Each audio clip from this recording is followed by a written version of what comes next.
Hello everyone, refraction through the spherical surfaces का discussion करना है कि refraction through the spherical surfaces किस तरीके से होता है। ठीक है, तो ये बहुत ही इम्पोर्टेंट डेरिवेशन है।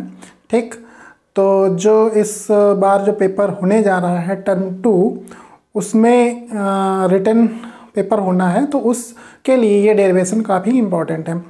तो इसको समझना बहुत ज़रूरी है कि refraction through the spherical surface किस तरीके से होता है। तो जैसा रिफ्रैक्शन के बारे में हम लोग क्या जानते हैं कि जब भी कोई लाइट रे एक ट्रांसपेरेंट मीडियम से दूसरे ट्रांसपेरेंट मीडियम में एंटर करती है तो वो अपने एक्चुअल डायरेक्शन से कुछ डेविएट हो जाती है। ठीक है, तो इसी डेविएशन को, लाइट रे का डेविएट होना ही क्या कहलाता है? रिफ्रैक्शन कहलाता है। ठीक, तो refraction through the spherical surfaces का आज डिस्कशन करते हैं। ठीक है, तो सबसे पहले स्फेरिकल सरफेसेस कितने प्रकार के होते हैं? तो स्फेरिकल सरफेसेस दो प्रकार के होते हैं, कॉन्वेक्स स्फेरिकल सरफेस और कॉनकेव स्फेरिकल सरफेस। ठीक, तो कैसा होता है स्फेरिकल सरफेस? देखते हैं कि जैसे मान लिया कि ये कोई स्फेयर है। ठीक, तो ये स्फेयर है। ठीक है, जैसे कि कोई फुटबॉल होता है, ठीक है, या कोई बॉल होती है स्फेरिकल शेप में, उसी प्रकार का ये मान लिया एक ग्लास का हॉलो स्फेयर है। ठीक है, तो अगर इसका हम इतना पार्ट कंसीडर कर लें, ये इतना पार्ट, ठीक है, ये m हो गया और ये n हो गया। ठीक, तो ये इतना पार्ट हमने ले लिया, तो इसका जो आउटर सरफेस होगा, ये जो आउटर सरफेस है ये कैसा होगा? कॉन्वेक्स शेप में होगा, और इसका जो इनर सरफेस होगा ये जो होगा वो कॉनकेव शेप में होगा। ठीक, तो इसका आउटर सरफेस जो होगा कॉन्वेक्स शेप में और इसका जो इनर सरफेस होगा वो कॉनकेव शेप में होगा। ठीक है, अब इसका ये सेंटर हो गया। ठीक है, और ये लाइन हमने ड्रॉ कर दी। ठीक, सेंटर से पास होती हुई लाइन ड्रॉ करी, तो ये क्या कहलाएगा? डायामीटर। ठीक है, और ये इसका सेंटर हो गया। ये इसका जो है इस पार्ट का मिड पॉइंट है, तो ये क्या कहलाएगा? पोल। तो जो PC है वो क्या कहलाएगा? Radius of curvature. ठीक है, तो इस कर्व सरफेस का ये क्या हो जाएगा? रेडियस। तो ये रेडियस ऑफ कर्वेचर कहलाएगा। ठीक है, तो स्फेरिकल सरफेस कॉन्वेक्स और कॉनकेव दो प्रकार के होते हैं। तो जो refraction through the spherical surface है वो दो प्रकार से किया गया है, एक कॉनकेव सरफेस को लेकर के और एक कॉन्वेक्स सरफेस को लेकर के। दोनों का प्रोसीजर एकदम सेम है, सिर्फ डायग्राम में थोड़ा सा डिफरेंस है। तो डायग्राम समझना है, बाकी प्रोसीजर बिल्कुल सेम है। तो देखते हैं refraction through the spherical surface. इसमें जो है कॉन्वेक्स स्फेरिकल सरफेस या कॉनकेव कोई भी ले सकते हैं। ठीक है, तो कॉन्वेक्स स्फेरिकल सरफेस के थ्रू देख लेते हैं। ठीक है, किस तरीके से होता है। तो मान लिया कि ये एक कॉन्वेक्स स्फेरिकल सरफेस हो गया। ठीक है, ये तो ये जो है ये M और ये N। ठीक है, तो ये इतना हो गया M, ये इतना M है और ये N है, इसको मिला देंगे। ठीक है, तो ये जो सरफेस है ये स्फेरिकल सरफेस है कॉन्वेक्स। ठीक, और इसके इधर जो पूरा मीडियम है वो ग्लास का मीडियम है। ठीक है, ये पूरा मान लिया ग्लास का मीडियम है, कोई और भी हो सकता है किसी भी मटेरियल का, ट्रांसपेरेंट मटेरियल मीडियम। तो इस सरफेस के इधर जो पूरा मीडियम है वो एक सेम मटेरियल का है और उसका रिफ्रैक्टिव इंडेक्स N2 ले लिया। ठीक है, और ये जो स्फेरिकल सरफेस है expose to the rarer medium, मतलब इसके इधर जो मीडियम है वो रेयरर मीडियम है, मान लिया जैसे कि एयर। ठीक, तो ये रिफ्रैक्टिव इंडेक्स रेयरर मीडियम का N1 हो गया। ठीक, तो इस सरफेस के इधर जो मीडियम है वो क्या है? डेंसर मीडियम है, और इस सरफेस के इधर जो मीडियम है वो क्या है? रेयरर मीडियम है। ठीक है, अब यहाँ पर क्या करते हैं, इसके सेंटर और पोल से पास होती है एक लाइन ड्रॉ करते हैं जिसको क्या बोलते हैं? Principal axis. ठीक है, अब यहाँ पर एक पॉइंट ऑब्जेक्ट ले लेते हैं, तो ये एक पॉइंट ऑब्जेक्ट हो गया O। यहाँ से एक लाइट रे जा रही है, ये लाइट रे है, और ये क्या है? इंसिडेंस पॉइंट है। ठीक है, तो इस इंसिडेंस पॉइंट को C से जब मिला देंगे तो ये क्या कहलाएगा? नॉर्मल। ठीक है, तो सेंटर ऑफ कर्वेचर से पास होने वाली लाइन जो होती है वो क्या होती है? इस सरफेस पर नॉर्मल होती है। तो ये नॉर्मल हो गया, ठीक। और ये जो है इसको पॉइंट ले लेते हैं, ए पॉइंट ले लिया, ठीक है। अब देखिए क्या है कि जब लाइट रे रेयर से डेंसर मीडियम में जाएगी तो क्या होगा, नॉर्मल के टुवर्ड्स बेंड होगी, ठीक है। तो रिफ्रैक्शन में ये होता है कि जब भी लाइट रे रेयर से डेंसर मीडियम में जाती है तो नॉर्मल के टुवर्ड्स बेंड होती है, और डेंसर से रेयर में जाती है तो नॉर्मल से अवे हटती है, ठीक। तो यहाँ पर जो लाइट रे है रेयर से डेंसर मीडियम में जाएगी तो नॉर्मल के टुवर्ड्स बेंड होगी। तो ये बेंड होकर के मान लिया यहाँ पर मीट हो रही प्रिंसिपल एक्सिस पर, तो ये फाइनली इमेज बन गया, ठीक है। तो इमेज जो है यहाँ पर बनेगी, ठीक। अब यहाँ पे डिस्टेंस ले लेते हैं। तो पॉइंट, ये जो पोल है इससे जो इसकी डिस्टेंस होगी पॉइंट ऑब्जेक्ट की वो u लेंगे, ठीक है। और जो इमेज की डिस्टेंस होगी पोल से वो v लेंगे, और जो सेंटर ऑफ कर्वेचर की पोल से डिस्टेंस होगी वो क्या कहलाएगा, r कहलाएगा, रेडियस, ठीक है।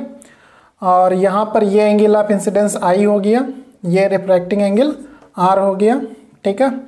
और ये एंगल अल्फ़ा हो गया, ये एंगल अल्फ़ा ले लिया गया, और इमेज पे जो ये एंगल सबटेंड हो रहा है ये बीटा, और ये जो सेंटर ऑफ कर्वेचर पर एंगल सबटेंड हो रहा है ये गामा हो गया, ठीक है।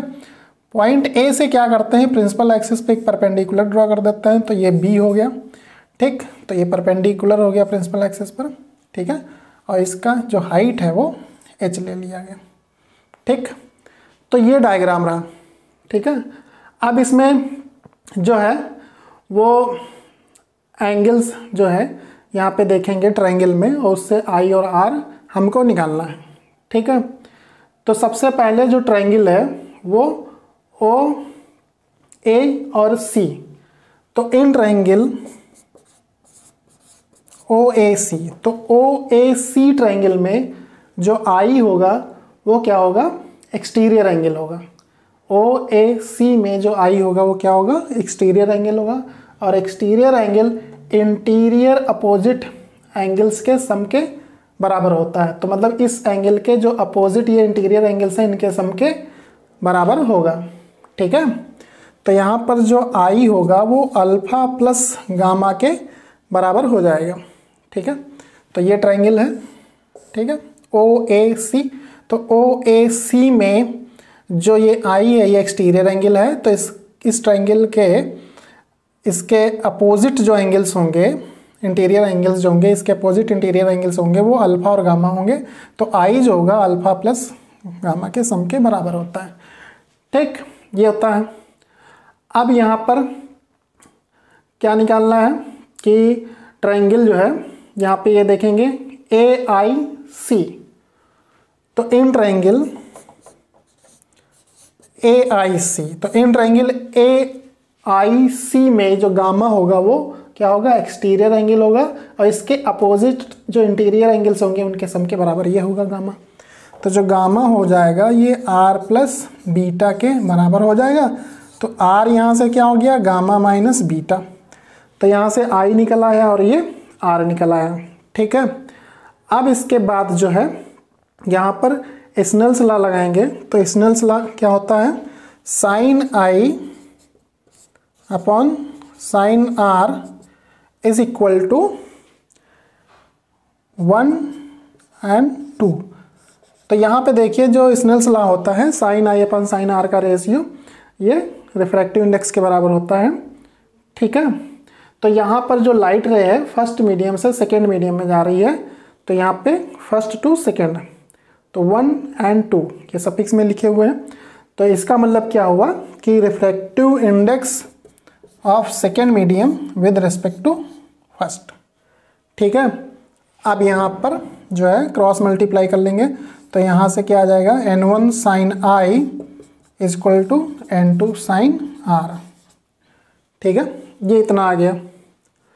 फिर यहाँ पर फॉर स्मॉल एंगल्स, तो स्मॉल एंगल्स, तो यहाँ पे एजम्पशन माना जाएगा कि अगर एपर्चर इसका स्मॉल है, इसका जो स्फेरिकल सरफेस है कॉन्वेक्स स्फेरिकल सरफेस, अगर इसका एपर्चर स्मॉल लेते हैं तो उस केस में एंगल्स जो होंगे वो भी सारे स्मॉल कंसीडर किए जाएंगे। एपर्चर क्या होता है, तो जैसे ये M और N है ये इसका क्या है, एपर्चर है, ठीक है। ये एक तरीके से इस कर्व्ड सरफेस का, जो ये स्फेरिकल सरफेस है कॉन्वेक्स शेप का, इस स्फेरिकल सरफेस का ये क्या कहलाएगा, पेरिफेरल डायमीटर।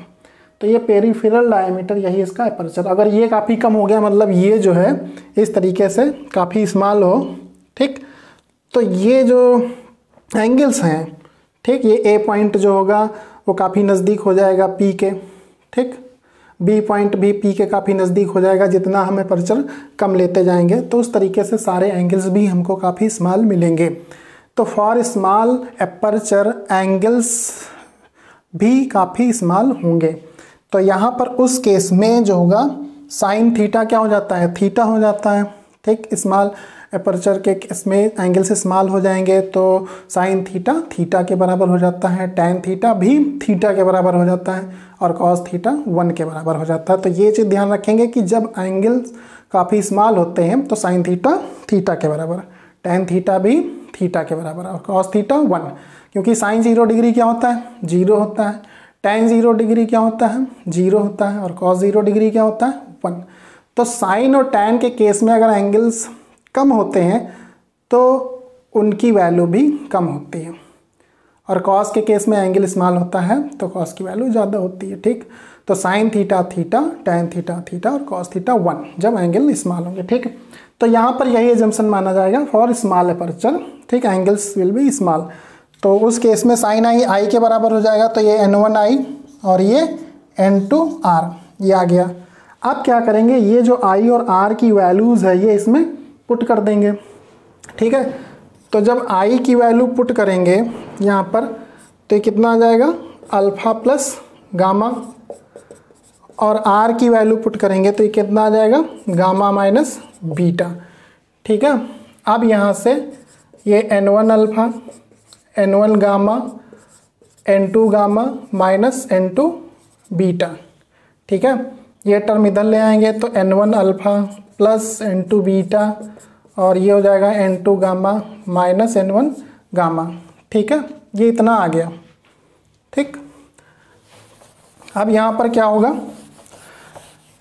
कि गामा कॉमन ले लेंगे, ठीक है। तो गामा कॉमन लेंगे तो क्या बचेगा, n1 अल्फ़ा, n2 बीटा और n2 माइनस n1 गामा, ठीक। ये आ गया, ये इतना यहाँ से आ गया। अब यहाँ पर क्या रखना है, अल्फ़ा बीटा और गामा की वैल्यूज़ यहाँ पर पुट करनी है और ये अल्फ़ा बीटा गामा की वैल्यूज़ यहाँ से निकाली जाएंगी, जैसे ये है। तो अल्फ़ा निकालने के लिए देखिए क्या करेंगे, अल्फ़ा मतलब टैन अल्फ़ा, क्योंकि एंगल स्मॉल होगा तो अल्फ़ा टैन अल्फ़ा के बराबर हो जाएगा, और टैन अल्फ़ा जब लेंगे तो ये वाला ट्रायंगल लेंगे OAB।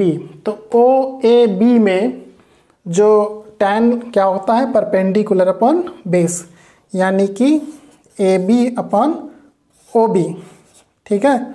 और मैंने बताया स्मॉल एपर्चर के केस में A पॉइंट P के काफ़ी क्लोज होगा तो B पॉइंट भी क्या होगा, P के काफ़ी क्लोज होगा। तो जो OB है वो PB के OP के लगभग बराबर हो जाएगा, ठीक है। तो जो OB होगा वो OP के बराबर हो जाएगा, ठीक। ये रख देंगे, AB कितना है, H के बराबर है, और OP जो है यहाँ पर ये कितना है, U के बराबर है। चूँकि ये पॉइंट ऑब्जेक्ट जो है वो लेफ्ट साइड में है पोल के, तो लेफ्ट साइड में डिस्टेंस माइनस में लेते हैं, पोल के राइट साइड डिस्टेंस प्लस में लेते हैं, ठीक। तो यहाँ पर ये क्या रखेंगे, माइनस U। तो अल्फ़ा ये आ गया।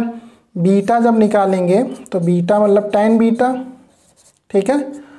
और ये क्या होगा, ये वाला ट्रायंगल लेंगे AIB, तो AIB में tan beta perpendicular upon base लगाएंगे तो ये हो जाएगा AB अपॉन IB, ठीक है। और जो IB होगा वो IP के बराबर हो जाएगा क्योंकि B पॉइंट P के काफ़ी क्लोज होगा, ठीक है। तो ABH है, और जो IP होगा वो V के बराबर होगा, ये प्लस में होगा क्योंकि इमेज राइट साइड बन रही पोल के, ठीक। तो यहाँ पर ये प्लस में रख देंगे।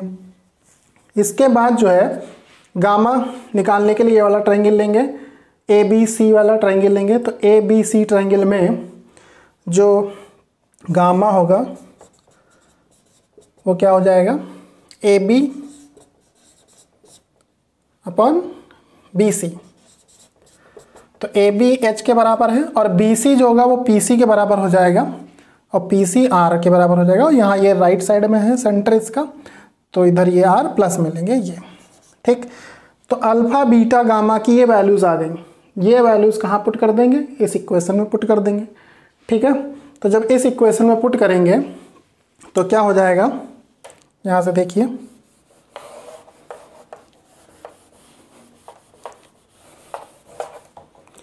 तो यहाँ पर रखते हैं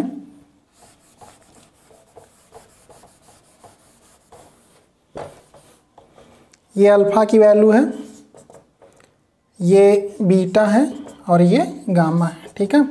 तो ये वैल्यूज़ रखेंगे तो यहाँ पर n1 अल्फ़ा जो हो जाएगा h अपान माइनस यू और बीटा जो हो जाएगा h अपान वी, और इसके बाद जो है, ठीक है, इसके बाद जो है ये n2 माइनस n1 और गामा की जगह क्या रखेंगे h अपान आर, ठीक है। ये तो ये अल्फ़ा बीटा गामा की वैल्यूज़ इस इक्वेशन में पुट कर दी गई हैं, ठीक है। अब यहाँ से इसको सॉल्व करेंगे तो यहाँ से देखिए h कॉमन होके कैंसिल आउट हो जाएगा, तो h यहाँ से कॉमन हो जाएगा और इधर भी h है तो वो क्या हो जाएगा, कैंसिल हो जाएगा। तो क्या बचेगा, n1 upon minus u, n2 upon v और n2 minus n1 upon are, ये बचा, ठीक है।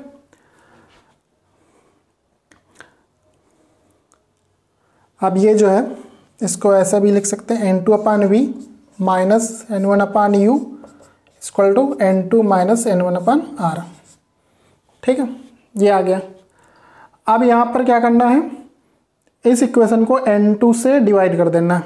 तो इस इक्वेशन को जब n2 से डिवाइड कर देंगे, सॉरी n1 से डिवाइड करेंगे तो n2 अपान n1 कितना हो जाएगा, ये n2 अपान n1 हो जाएगा और इसको n ले लेंगे, ठीक है। तो n1 से डिवाइड करेंगे इस इक्वेशन को तो n2 अपान n1 आएगा, ठीक है, ये n2 अपान n1 आएगा और इधर ये n1 इस तरीके से डिवाइड करेंगे इसको, ठीक है, n2 minus n1 n1 are. तो n1 से डिवाइड कर देंगे तो n2 अपान n1 की जगह n ले लेंगे, तो ये आ गया, ठीक है। और ये हो जाएगा n2 अपान n1 n, n1 अपान n1 माइनस 1 और ये, ठीक है। तो ये इक्वेशन आई और एक ये भी है। तो ये दो इक्वेशन ध्यान में रखेंगे, ठीक। कहीं कहीं पे हम इस तरीके से लगाते हैं क्वेश्चन सॉल्व करते वक्त और कहीं पर इस तरीके से लगाते हैं, ठीक है। तो ये जो है रेयरर टू डेंसर का केस है, जब पॉइंट ऑब्जेक्ट कहाँ है, रेयरर मीडियम में, और उसकी इमेज कहाँ बन रही है, यहाँ पर बन रही है डेंसर मीडियम, मतलब लाइट रे रेयरर से डेंसर मीडियम में जा रही है, पॉइंट ऑब्जेक्ट जो है कहाँ पर है, रेयरर मीडियम में, ठीक। तो ये चीज़ ध्यान रखेंगे, यहाँ पर जो ये है रेयरर से डेंसर मीडियम में लाइट रे जा रही है, ठीक है, ऑब्जेक्ट रेयरर मीडियम में। तो ये रेयरर टू डेंसर के लिए हो गया, ठीक। और अगर ऑब्जेक्ट डेंसर मीडियम में हो, ठीक, और उसको बाहर से देखा जा रहा है, ऑब्जर्वर बाहर है, रेयरर मीडियम में है और ऑब्जेक्ट कहाँ है, डेंसर मीडियम में, तो उस ऑब्जेक्ट से जो लाइट रेज जाएंगी वो कहाँ जाएंगी, डेंसर टू रेयरर मीडियम में। यहाँ पर ऑब्जेक्ट कहाँ है, रेयरर मीडियम में, ठीक है, और उसकी इमेज डेंसर मीडियम में बन रही है, ठीक। तो यहाँ पर ऑब्जेक्ट रेयरर मीडियम में, तो लाइट रे रेयरर से डेंसर मीडियम में जा रही है, ठीक। तो ये रेयरर टू डेंसर, और अगर ऑब्जेक्ट डेंसर मीडियम में है तो उसकी लाइट रे डेंसर टू रेयरर मीडियम में जाएंगी। तो डेंसर टू रेयरर में क्या करना होता है कि अगर ये इक्वेशन देखेंगे तो इसमें n1 n2 इंटरचेंज करेंगे, अगर यहाँ पर देखेंगे तो n की जगह 1/n कर देंगे, ठीक है। तो डेंसर टू रेयरर मीडियम के लिए क्या हो जाएगा, यही equation n1 upon v minus n2 upon u equal to n1 minus n2 upon r, ठीक है। तो ये डेंसर टू रेयरर मीडियम के लिए, और n की जगह क्या कर देंगे, 1/n कर देंगे, ठीक है, n की जगह 1/n कर देना है बस, और कुछ नहीं। तो ये ध्यान रखेंगे कि अगर ऑब्जेक्ट डेंसर मीडियम में है तो उस केस में ऑब्जेक्ट से लाइट रेज कहाँ से, डेंसर टू रेयरर मीडियम में जाएंगे। तो डेंसर टू रेयर के लिए N1 N2 इंटरचेंज हो जाएगा। अगर ऑब्जेक्ट रेयर मीडियम में है तो लाइट रे ऑब्जेक्ट से किधर जाएंगी, रेयर टू डेंसर मीडियम में, तो उस केस में ये है। ठीक है, तो ये refraction through the spherical surface है, कॉन्वेक्स स्फेरिकल सरफेस यहाँ लिया गया है और ये इक्वेशन आई है। इसी तरह जब कॉनकेव स्फेरिकल सरफेस लेंगे तब भी सेम यही प्रोसीजर रहेगा, बस उसके डायग्राम में थोड़ा सा डिफरेंस है और कुछ नहीं। ठीक है, तो देख लेते हैं कॉनकेव स्फेरिकल सरफेस के थ्रू रिफ्रैक्शन का सिर्फ डायग्राम मैं समझाऊंगा, बाकी सेम प्रोसीजर है और कुछ नहीं करना है। ठीक है, और ये डेरिवेशन काफ़ी इंपॉर्टेंट है, एग्जाम में पूछा जा सकता है, इसलिए इसकी आप लोग प्रैक्टिस कर लीजिए। डायग्राम अच्छा बनाइए, डायग्राम अच्छा बनेगा तो जो है उसको मतलब आसानी से उसमें कोई गलती नहीं रहेगी, आराम से निकाला जा सकता है।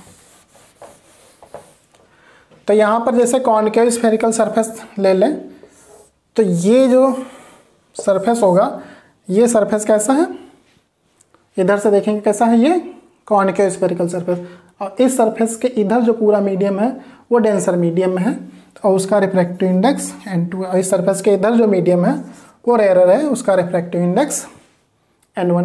ठीक, तो जैसे मान लें इधर एयर होगा और इधर ग्लास है। ठीक है, ये पोल हो गया। ठीक, अब यहाँ पर ये कोई पॉइंट ऑब्जेक्ट है और ये इसका सेंटर हो गया। ठीक है, पॉइंट ऑब्जेक्ट को थोड़ा सा दूर ले लेते हैं। ठीक है, तो मान लेते हैं पॉइंट ऑब्जेक्ट यहाँ पर हो गया, तो पॉइंट ऑब्जेक्ट से लाइट रे जाएगी ऐसे, इस तरीके से। ठीक, यहाँ पे इंसिडेंट हुई सरफेस पे, तो इसको पॉइंट ऑफ इंसिडेंस को क्या करेंगे, सी से मिला देंगे। तो जब पॉइंट ऑफ इंसिडेंस को सी से मिला देंगे तो ये क्या हो जाएगा, नॉर्मल। ठीक, तो सेंटर ऑफ कर्वेचर से जो पास होती हुई लाइन होगी वो सरफेस पर क्या होती है, नॉर्मल होती है। ठीक है, इस स्फेरिकल सरफेस पे वो नॉर्मल होगी। अब लाइट रे यहाँ पे देखो रेयर से डेंसर मीडियम में जाएगी तो ये क्या होगी, नॉर्मल के टूवर्ड्स बेंड होगी, तो ये कुछ इस तरीके से बेंड हो जाएगी। इसको पीछे बढ़ाएंगे जब, तो इसको पीछे जब बढ़ाएंगे तो ये लाइट रे जो है, ठीक है, ये लाइट रे यहाँ से जाती हुई अपेयर होगी। तो अगर मान लिया ऑब्जर्वर यहाँ पर है, अंदर है, डेंसर मीडियम में है, तो इसको ये जो लाइट रे है, ये जो लाइट रे है कहाँ से आती हुई अपेयर होगी, यहाँ से। ठीक है, और जो ये लाइट रे है ऐसे जाएगी, सेंटर ऑफ कर्वेचर से पास होती हुई, और नॉर्मली इंसिडेंट होगी, वो सीधे ऐसे चली जाएगी। तो ये जो लाइट रेज हैं ऑब्जर्वर को कहाँ से आती हुई अपेयर होंगी, यहाँ से। तो ये इमेज यहाँ पर है, ये इमेज कैसी होगी, वर्चुअल इमेज, क्योंकि ये लाइट रे कहाँ से आती हुई अपेयर हो रही है, यहाँ से, बल्कि यहाँ से जा नहीं रही है, तो यहाँ से गई और फिर ये डेविएट हो गई। ठीक, बट इसको पीछे जब हमने बढ़ाया तो यहाँ से जाती है अपेयर हो रही है, तो ये वर्चुअल इमेज बनेगी। ठीक, तो ये बन गया डायग्राम। ठीक, कॉनकेव स्फेरिकल सरफेस के थ्रू रिफ्रैक्शन का। ठीक है, अब यहाँ से देख लेते हैं, पोल P की C से जो डिस्टेंस होगी वो R होगी, पोल P की I से जो डिस्टेंस होगी V, और पोल P की पॉइंट ऑब्जेक्ट की जो डिस्टेंस होगी वो U। और ये पॉइंट A हो गया, और यहाँ से इस पे परपेंडिकुलर ड्रॉ करेंगे तो ये B पॉइंट ले लिया। ठीक है, और ये H, ये एंगल R हो जाएगा, ये पॉइंट ऑब्जेक्ट पे एंगल अल्फा, इमेज पे एंगल जो सबटेंड हुआ बीटा, और सेंटर ऑफ कर्वेचर पे जो एंगल ये नॉर्मल के थ्रू सबटेंड हुआ गामा। ठीक, तो इस तरीके से ये हो गया। अब देखिए ये जो है यहाँ पर नॉर्मल से जो एंगल सबटेंड होगा ये इतना आई होगा, ये जो इंसिडेंट लाइट रे नॉर्मल से जो एंगल बनाएगी वो क्या होता है, एंगल ऑफ इंसिडेंस आई, और जो रिफ्रैक्टेड रे नॉर्मल से एंगल बनाती है वो क्या कहलाता है, एंगल ऑफ रिफ्रैक्शन आर। तो ये इतना जो होगा, ये इतना जो होगा वो क्या होगा, आई के बराबर होगा, और ये इतना आर के बराबर होगा। ठीक, तो ये एंगल की बात करें, इस एंगल की बात करें तो ये कितना होगा। ठीक है, तो ये क्या हो जाएगा, आर के बराबर हो जाएगा, ये इतना। ठीक है, ये जो होगा इसी आर के बराबर हो जाएगा। ठीक है, इस तरीके से। तो ये आर हो गया, ये बीटा हो गया, ये इतना आई हो गया, ये अल्फा हो गया, ये गामा हो गया। ठीक है, इसमें भी सेम प्रोसीजर वही करना है जैसे पहले। तो यहाँ पे जैसे ट्रायंगल ले लेंगे ओ ए सी, तो इन ट्राइंगल ओ ए सी में ये गामा क्या होगा, एक्सटीरियर एंगल, और एक्सटीरियर एंगल जो होगा वो क्या होगा, अपोजिट इंटीरियर एंगल्स के सम के बराबर, मतलब अल्फा प्लस आई के बराबर हो जाएगा। तो ये अल्फा प्लस आई के, तो यहाँ से आई कितना आ जाएगा, गामा माइनस अल्फा, तो ये आई की वैल्यू आ गई।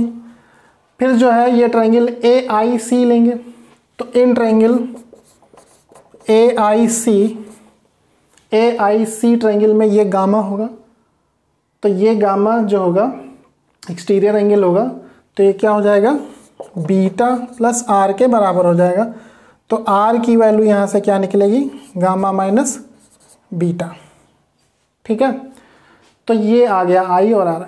इसके बाद बिल्कुल सब कुछ वही करना है, तो सेम प्रोसीजर है, बट डायग्राम में थोड़ा सा अंतर है। तो डायग्राम की प्रैक्टिस कर लीजिए, प्रोसीजर दोनों का सेम है, और ये जो डेरिवेशन है बहुत ही इंपॉर्टेंट है, इसकी प्रैक्टिस कर लीजिए अच्छे से, क्योंकि ये पूछा जा सकता है। ठीक है, 3 मार्क्स में ये पूछा जा सकता है, तो इसकी प्रैक्टिस करिए और अच्छे से तैयार कर लीजिए। तो आज इतना ही रखते हैं, ठीक है, ओके, थैंक यू।